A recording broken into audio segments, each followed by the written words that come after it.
I'll show you how to set a song as a ringtone on your Android phone. Let's jump in. Now, the first thing that we need to do is navigate to your settings. And within the settings, you can change the ringtone for your phone within the sounds and haptics, and there's ringtone. If you don't see the ringtone as an option, you can just search for it within settings and it'll pop up immediately. Now, the first thing that you'll notice is if you scroll through a lot of different songs, and at the very top, you might see custom branded songs or Samsung branded songs, etc. But if you wanted to add a new song on here, it needs to already be downloaded onto your phone. The easiest way to do that is to go to a web browser here. Let's just open up Chrome in this case. And you're going to go to a website that will allow you to download that song. A great option is to go to pixabay.com.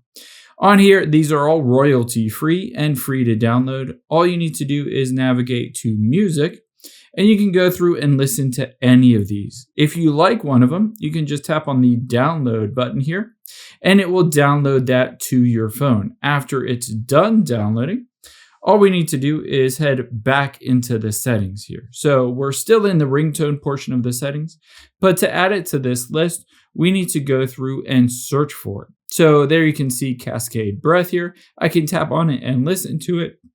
Now, if you don't find it on that list, you can just tap on search and it will show you all of the songs that are on your phone. And again, you can just tap on it and hit done. Now there you can see is that song I just added, now set as the ringtone on my Android phone.